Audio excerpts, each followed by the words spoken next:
Alimentação Guarujá. Gente boa, meu carinho para você, são 8 horas e 54 minutos, 8 e 54. Eu estou recebendo a nosso convite aqui, a visita do Dr. Alessandre Tramontin, nutrólogo. Tudo bem com você? Bom dia, Walter, bom dia a todos. Tudo tranquilo? Tudo ótimo. Nutrólogo. Isso. Você não é muito assim da área, não, né? Você não é bem nutrido, né? Assessora, sim. Palhaço, né? Querido, me explica isso, a função e dentro dessa nossa realidade aqui, o relatório da Organização Mundial de Saúde, hoje, dia 20... Não. Aponta que o consumo de produtos... Aí é aquela história, né? Não precisa nem falar neste, naquele ou naquele. Qualquer coisa enlatada faz mal, é isso? Basicamente, Walter, a ideia da Organização Mundial da Saúde é expor um problema que nós, médicos que trabalhamos na área relacionada aos alimentos, recomendamos já há bastante tempo, que é sempre dar preferência para uma alimentação mais natural do que uma alimentação mais processada. Com isso não quer dizer que nós precisamos eliminar totalmente a alimentação produzida pela indústria, mas nós devemos utilizar essa alimentação com moderação. Então, por exemplo, agora a Organização Mundial da Saúde lançou essa pesquisa, publicou essa pesquisa com relação às carnes processadas. O que são as carnes processadas?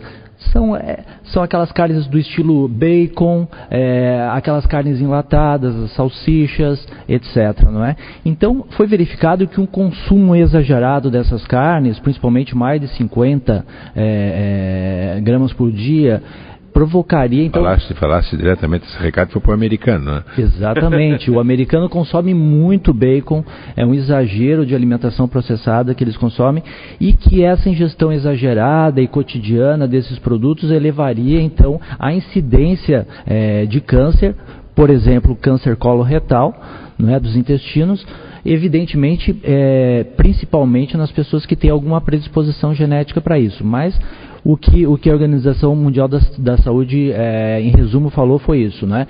Que a alimentação exagerada dessas carnes processadas levaria a uma maior incidência de câncer, principalmente, no caso, o câncer coloretal. No caso das carnes, claro que enlatar, o peixe também é enlatado, mas das três, da carne de gado, da carne de frango e do peixe, dos três enlatados, qual é o menos perigoso, vamos supor assim, se é que a gente pode fazer uma diferenciação, ou o fato de ser enlatado, porque aí entra o conservante, né? Exatamente. Você tocou no ponto fundamental, Walter, que é a metodologia de processamento dessas carnes.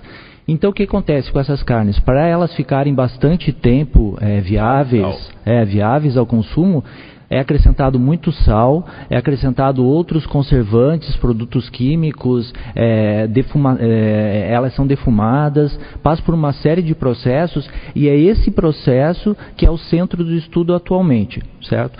As carnes, o exagero no consumo de carnes, de qualquer tipo, também há algumas evidências que não fazem muito bem para a saúde, principalmente o consumo de carne vermelha, né, acima de meio quilo por semana.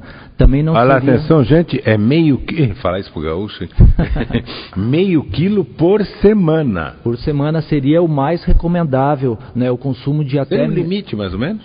De até meio quilo por semana, porque a carne vermelha também é benéfica para a nossa saúde, não é? Ela é rica, por exemplo, na vitamina B12, no zinco, uma série de elementos, além da proteína, que são importantes para o ferro, elementos que são importantes para a nossa saúde. Mas agora, sem exagero, né? O problema é o consumo exagerado da carne vermelha. Então, as pesquisas têm mostrado que meio quilo por semana é uma boa medida para a manutenção da saúde. Voltando, qual a carne mais saudável? A vermelha, a carne de frango ou...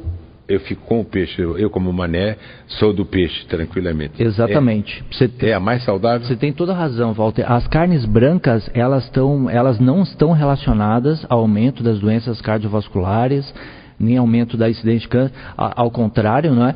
O consumo de carnes brancas até, em um artigo recente, até mostrou uma proteção contra o câncer hepatocelular, por exemplo, do fígado, não é? Então o consumo de carnes brancas, sim, é benéfica para a saúde. Mas o peixe? E o peixe ainda tem um plus a mais. O que o peixe tem? O ômega 3, né? Principalmente os peixes que são de águas frias. Peixe do Pacífico, no caso. Isso, que nós temos, por exemplo, o clássico exemplo do salmão, principalmente o salmão selvagem, que é aquele salmão criado no mar e não em cativeiro. E aqui no Brasil nós temos o belo exemplo da sardinha, que também ela tem componentes ômega 3 bastante razoáveis.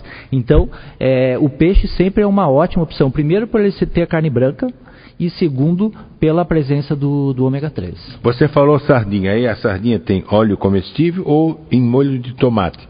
Você falou a sardinha in natura, é isso? Isso, in natura, de preferência. Agora, Walter, você tocou num ponto muito interessante, que nós agora entramos em novembro.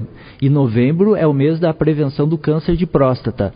E você sabia que um dos fitoterápicos que nós chamamos, que são os elementos naturais que protegem o nosso organismo, o tomate é a estrela da proteção do câncer de próstata. Eu vou te contar uma história. Eu me lembro, coisa lá dos seus 10 anos, eu estou com 76 anos já.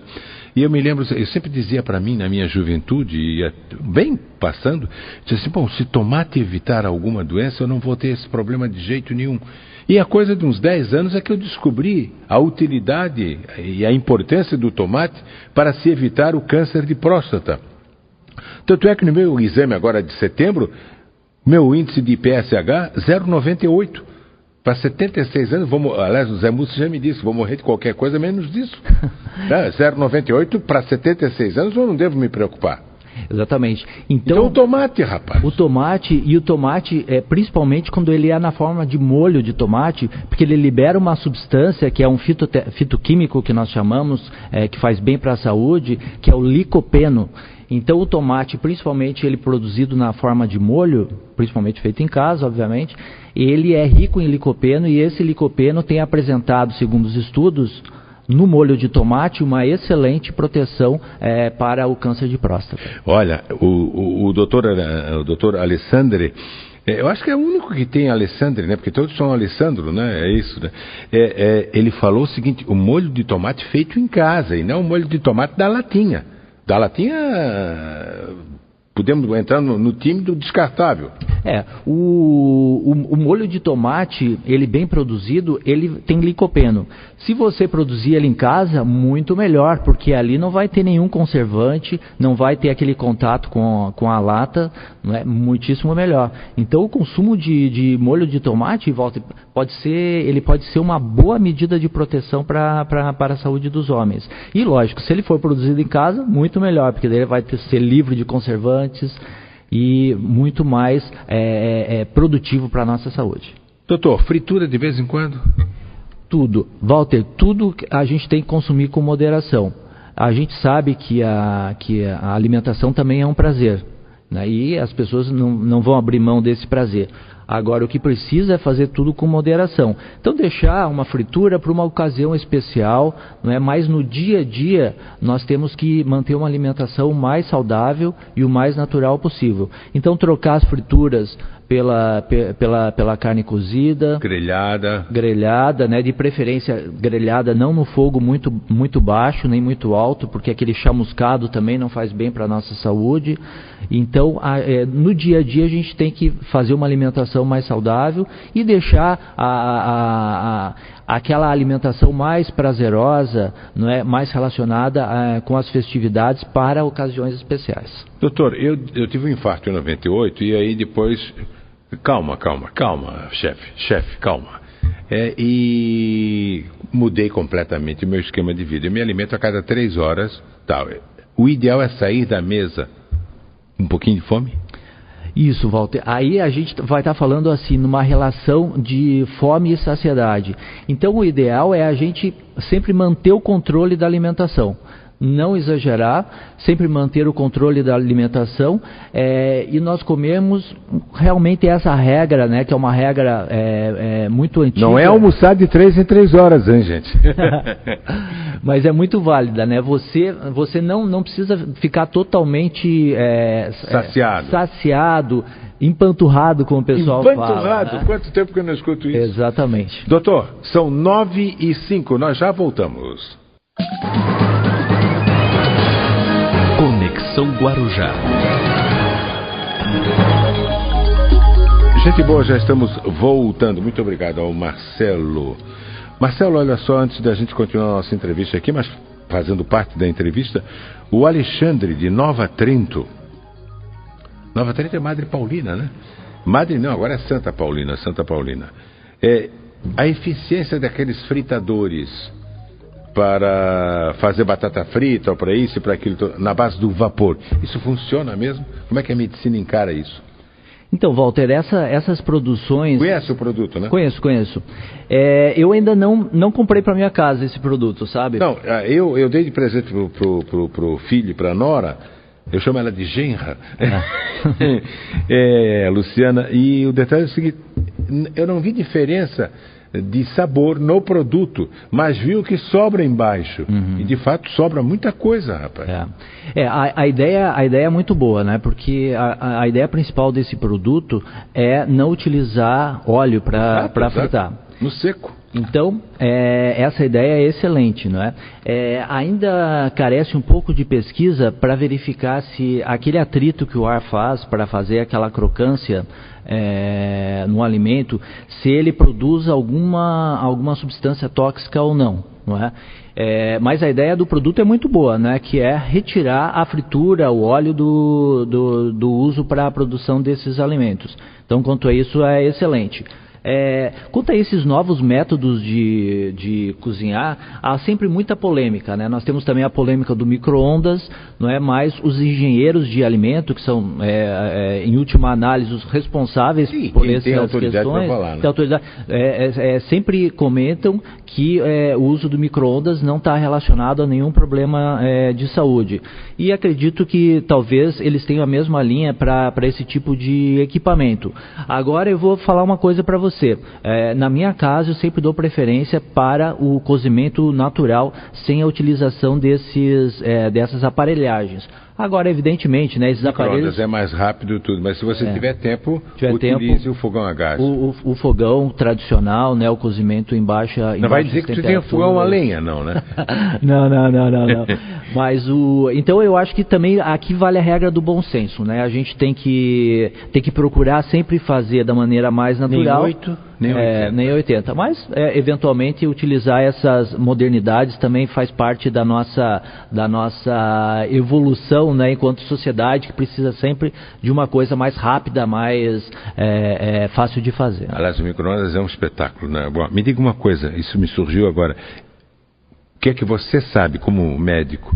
Você pode esquentar um produto numa tigelinha de plástico, coisa, ou há contraindicação? Há contraindicação. Então, essa pergunta é excelente, Walter, porque o que se descobriu hoje? Que tem uma substância chamada BPA, não é? E essa substância, ela está presente, não é, numa reação química do plástico, não é, que o que acontece? Quando você acaba se infiltrando na comida. Exatamente. Quando você coloca um alimento para esquentar, não é, por exemplo, no micro-ondas, dentro de uma dessas vasilhas de plástico, esse BPA, ele é um agente tóxico para o nosso organismo. Vai aquecer? Vai aquecer. O que aquece não é só o produto, né? O plástico também. E daí o que acontece? Por exemplo, mamadeiras, de jeito nenhum utilizar mamadeira de plástico. Mamães. Repete, por favor, doutor. Então, nunca utilizar mamadeiras de plástico, não é? Porque o leite, ele fica aquecido ali dentro e a criança, ela não tem todas as condições de defesa que um adulto tem. Não é? E se for utilizar aqueles plásticos que são BPA free, ou seja, que não contêm essa substância. Livres do BPA, certo? Normalmente tem um selo nesses plásticos. Mas o ideal mesmo é a gente, voltando àquela ideia, utilizar as coisas mais naturais. Então o vidro, eu acredito que seja o ideal, não é? E a segunda opção seria, então, esses plásticos BPA free. Uma coisa que acontece muito, aí chega, a pesquisa de Oxford diz o seguinte, que o café faz mal para o coração, tal. Aí fica todo mundo desesperado. Aí 3, 4 meses após, segundo o estudo da Universidade de Cleveland, nos Estados Unidos, o café é a melhor coisa para o coração. Me explica isso, doutor. É verdade isso ou não? Exatamente, as duas partes... Por que tem essa divergência tamanha de um estudo para outro? Gema do ovo. Isso. Então, por exemplo, porque os estudos eles avançam, né? Os estudos eles avançam e sempre na área da nutrologia, da medicina nutrológica, sempre se está descobrindo coisas novas, estão sendo descobertas coisas novas. Então, por exemplo, a questão do café. Então, lógico que nós não vamos indicar para a pessoa exagerar no café quem tem uma arritmia cardíaca, quem tem um problema de gastrite ou úlcera, mas foi visto que o café diminui a oxidação do LDL colesterol, que são aquelas partículas pequenas e densas de gordura que entopem as nossas coronárias. Que vai exigir uma angioplastia mais tarde. Exatamente. Então, colocação de um stent. Exatamente. Então o café é bom para isso, não é? O café, ele diminui os picos de glicose no sangue. Então aquele indivíduo que come uma sobremesa... O café já vem doce, então. Mas o café é sem açúcar. Sem açúcar. Então, por exemplo, depois de uma sobremesa, talvez seja uma boa ideia tomar um café. Um café sem açúcar, porque diminui aquele pico, aquele aumento rápido de glicose no organismo, que vai fazer duas coisas. Primeiro, esses picos de glicose vão produzir as gorduras, ou seja, vão aumentar a obesidade. E segundo, ao longo dos anos, esses picos de glicose podem fazer o pâncreas cansar e a pessoa ter, quem for predisposto a isso, ter a diabetes tipo 2. Né? Então o café ele teria essas duas boas utilidades, mas também com moderação. Com moderação. O café ele tem a cafeína, e a cafeína é uma substância química que tem ação no nosso organismo. Por isso que quando a gente toma café a gente fica mais alerta. Quando a gente toma café em excesso pode fazer um aumento aí da frequência cardíaca. Então o café ele funciona quase como um medicamento. Adoçante. Como nutrólogo, o adoçante faz bem ou faz mal? O adoçante, ele faz bem, mas alguns tipos podem fazer mal. Então, o que nós devemos fazer? Esses adoçantes que são encontrados assim mais em conta no supermercado, à base de ciclamato e uma série de substâncias químicas, devem ser consumidos com bastante moderação, porque há uma série de estudos que diz que alguns fazem mal e ao longo dos anos consumidos em grande quantidade. Outros estudos dizem até que ele provoca mais fome, portanto eles até aumentariam a obesidade. Agora, essa nunca me falaram.